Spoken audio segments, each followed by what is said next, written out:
नमस्कार। भाषा ज्ञान पर आधारित हमारे चैनल हिंदी जगत में आपका स्वागत है।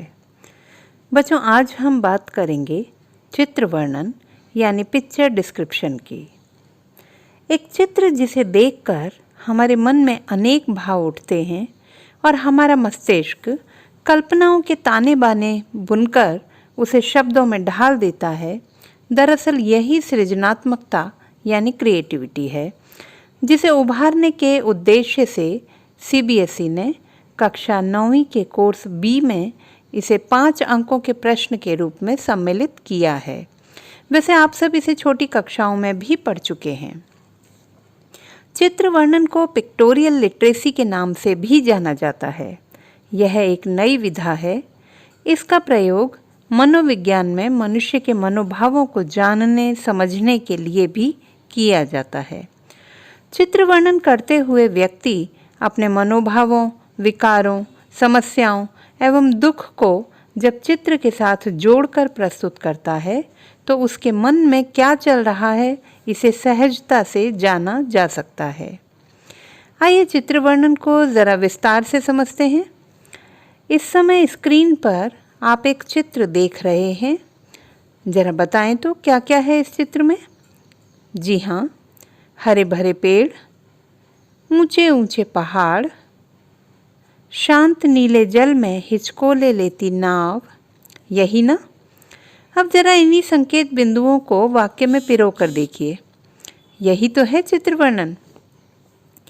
परिभाषा के रूप में कहें तो किसी चित्र को देखकर उसमें निहित विचारों को अपने शब्दों में लिखना ही चित्र वर्णन कहलाता है।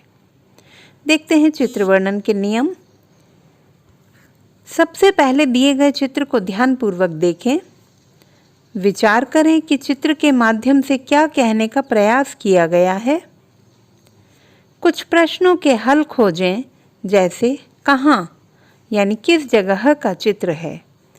इसके बाद चित्र में कौन कौन सी चीज़ें दिखाई गई हैं। अब ध्यान दें वहाँ क्या गतिविधि हो रही है। यदि कोई समस्या है तो उसे शब्दों में ढालें। छोटी कक्षाओं में चित्र वर्णन हेतु शब्द सीमा जहाँ 30 से 40 शब्द होती है, वहीं कक्षा 9वीं में इसे 70 से 100 शब्दों तक लिखा जा सकता है। चित्र वर्णन का समापन वाक्य संदेश युक्त एवं पिछले वाक्य से संबंधित होना चाहिए। बच्चों, भाषा की दृष्टि से चित्र वर्णन बहुत महत्वपूर्ण है। विद्यार्थी चित्र में उपस्थित जड़ चेतन के साथ किस तरह संबंध स्थापित कर पाते हैं, यह देखना ही चित्र वर्णन का मुख्य उद्देश्य होता है। आइए इसके उद्देश्यों पर नज़र डालते हैं। वस्तुओं या दृश्यों को देखने परखने की क्षमता का विकास करना, यानी यह हमारे चीज़ों को देखने के दायरे को विस्तार देता है। हम किसी भी विषय पर अलग अलग नज़रिए से विचार करने लगते हैं। कल्पनाशीलता विकसित करना, हम नवीन कल्पनाएं गढ़ने लगते हैं और उन्हें शब्दों में बांधने का प्रयास भी करते हैं। सृजनात्मकता का विकास, यानी विस्तृत भावों को समेटकर सीमित शब्दों में बांधने की कला को विकसित करना। भाषा लेखन एवं बौद्धिकता का विकास, जितना अधिक हम अपनी सोच को बढ़ावा देते हैं, विस्तार देते हैं, उतना अधिक हमारी बौद्धिकता का विकास होता है और हमारी लेखन क्षमता की वृद्धि होती है। चित्र वर्णन करते समय हमें कुछ महत्वपूर्ण बातों पर ध्यान देना आवश्यक है। भाषा सरल, सरस और स्पष्ट हो। एक निश्चित क्रम में वर्णन करते हुए चित्र में दिखाई गई सभी वस्तुओं के बारे में बताएं। वर्णन करते हुए वाक्य रचना वर्तमान काल में की जानी चाहिए। ध्यान दें कि चित्र में क्या क्या घटित हो रहा है। यदि कोई समस्या है तो उसका समाधान भी लिखें। चित्र से प्राप्त प्रेरणा या सीख को शब्दों में बांधें। शब्द सीमा का ध्यान अवश्य रखें। प्रतीकात्मक रूप को समझें, जैसे कि यदि आसमान में फैली लालिमा के साथ दूसरी ओर चंद्रमा दिखाया जाए, अर्थात भोर का समय है, उसी आधार पर लेखन किया जाए। भाषा में सरल हिंदी के साथ साथ अंग्रेजी और प्रादेशिक भाषा के संज्ञा शब्द भी मान्य होते हैं, अतः बेहिचक लिखें। जैसे रोज़मर्रा में प्रयुक्त होने वाले शब्द कार, बल्ब, टीवी, रिमोट आदि, इन सबको ज्यों का त्यों लिखा जाना स्वाभाविक है। चित्र वर्णन में भाषा के प्रवाह, संबद्धता, विराम चिह्नों के उचित प्रयोग और समग्र प्रस्तुति पर ध्यान देना आवश्यक है।